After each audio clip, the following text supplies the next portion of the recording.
Good morning student. आज मैं आप लोग को भाषा, बोली, लिपि और व्याकरण के बारे में पढ़ाऊंगी, ठीक है। और ये भाषा जो हमारी, ये व्याकरण जो है वो आपको अभी काम नहीं देगा, आगे भी भविष्य में, चाहे आप वो 6, 7, 8 में हो, चाहे 9, 10, 11, 12 हो, वो आपको हमेशा काम देगा। और जो आज मैं आप लोग को पढ़ाने जा रही हूँ वो आपको जीवन पर्यंत आपको काम देगा और इससे आपको लाभ भी मिलेगा। और भाषा, व्याकरण ऐसा चीज है जिसको रटा नहीं जा सकता है, इसको समझा जाता है। रट के हम इसको पूरा नहीं कर सकते हैं, इसको हमको समझना पड़ता है। अब हम आप लोग को भाषा के बारे में, उसके इतिहास के बारे में कुछ बताना चाहेंगे।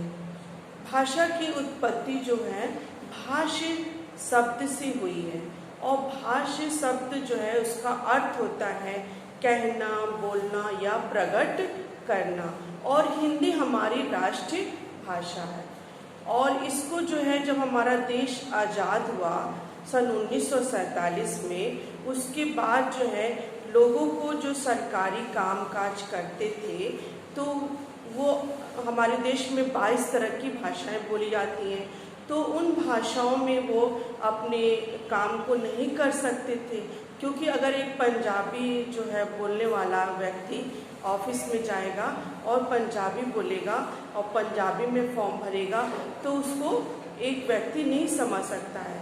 इसको देखते हुए हमारे देश में भाषा, हिंदी भाषा की आवश्यकता है, क्योंकि उसको जानने वाले जो थे हमारे देश में ज़्यादा संख्या में पाए गए, और इसलिए जो है इसको राष्ट्रीय भाषा और राज्य भाषा का भी दर्जा दिया गया। सन 14 सितंबर सन 1950 को इसको राज्य भाषा का दर्जा गया। जैसे कहा गया है, निज भाषा उन्नति है, सब उन्नति को मूल, बिन निज भाषा ज्ञान के मिटे नहीं को सूल। और ये जो है एक, जो भारतेंदु जी ने ये कहा है कि व्याकरण भाषा को व्यवस्थित करता है, और अगर हम भाषा को नहीं जानते हैं तो भाषा, जो व्याकरण को अगर हम नहीं जानते हैं तो हमारा जो है, हम किसी के उपहास के पात्र बन जाते हैं या हंसी के पात्र बनते हैं। अतः व्याकरण का ज्ञान भाषा के लिए अनिवार्य होना जरूरी है। हर एक व्यक्ति को भाषा का ज्ञान होना जरूरी है। जैसे कि अगर हम कहते हैं कि मैं खाऊंगा, मैं जाऊंगा, तो क्या होगा, लोग उसको सुनेंगे, हंसेंगे, क्योंकि मैं एक स्त्रीलिंग हूँ। और हम कहेंगे कि मैं खाती हूँ, मैं जाती हूँ, तो ये हमारे लिए सही होगा।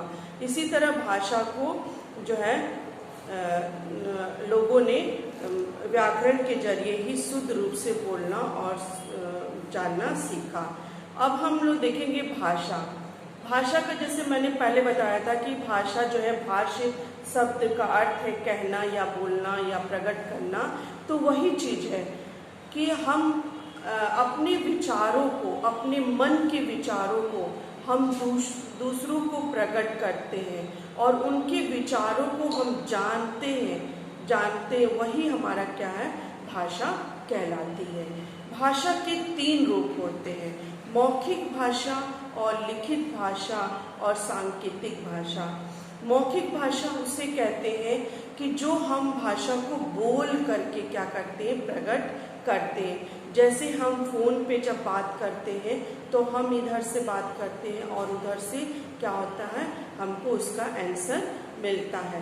तो ये क्या हो गई, मौखिक भाषा हो गई। लेकिन लिखित भाषा है, अगर हम किसी बुक को पढ़ते हैं तो किसी के द्वारा ये लिखी गई पुस्तक है, इसको हम क्या कहेंगे, लिखित भाषा कहेंगे, क्योंकि ये क्या है, किसी के द्वारा लिखी गई है और उसको हम पढ़ रहे हैं, तो ये क्या हो गई, लिखित भाषा हो गई। लेकिन अगर हम ये पुस्तक को अगर हम नहीं देख रहे हैं और हम बोल रहे हैं बिना देखे, तो ये क्या होगी, मौखिक भाषा होगी। सांकेतिक भाषा, इसको हम इशारे के द्वारा, संकेत द्वारा हम प्रकट करते हैं। आप देखे होंगे कि चौराहे पर जो है एक पुलिस रहता है और वो आपको दिशा अपने हाथ से देता है, ये क्या हो गई? सांकेतिक भाषा हो गई। और भाषा का और भी रूप है, जैसे मातृभाषा। भाषा को कई रूप में प्रकट किया गया है। मातृभाषा, मातृभाषा उसे कहते हैं कि जो बच्चा अपनी माँ से सीखता है उसी को हम क्या कहते हैं? मातृभाषा कहते हैं, मदर टंग जिसको कहते हैं। अगर किसी की माँ अंग्रेजी बोलती है तो वो बच्चा भी क्या सीखेगा? अंग्रेजी सीखेगा। किसी की मदर पंजाबी बोलती है तो वो भी क्या करेगा? पंजाबी सीखेगा।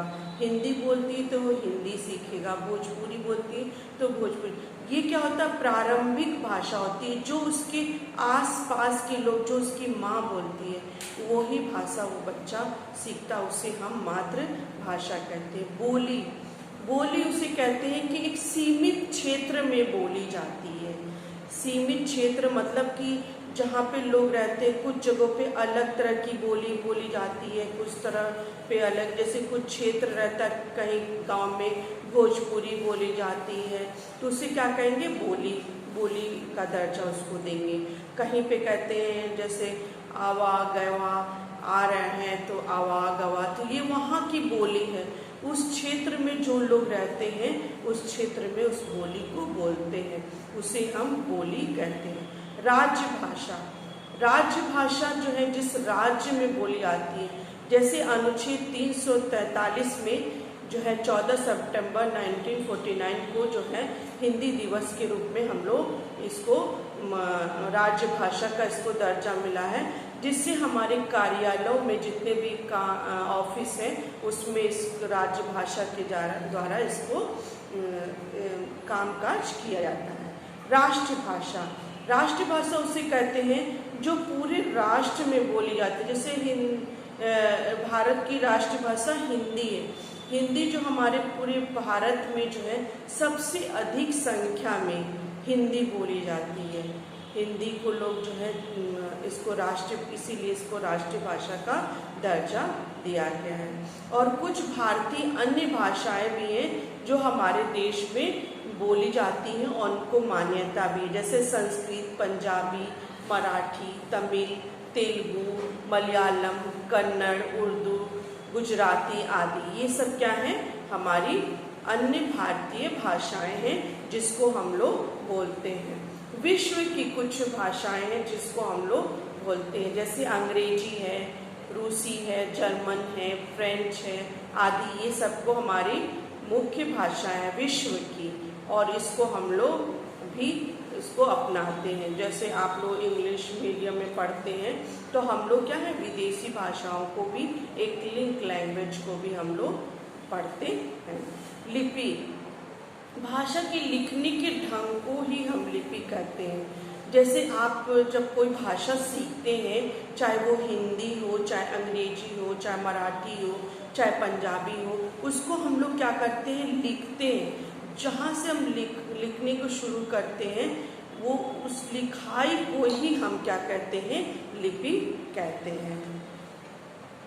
व्याकरण, व्याकरण जो है हमें किसी भी भाषा को, जैसे मैंने पहले भी बताया है कि किसी भी भाषा को शुद्ध रूप से और उसको सुंदर ढंग से प्रस्तुत करते हैं, वो व्याकरण के जरिए ही हम उसको करते हैं।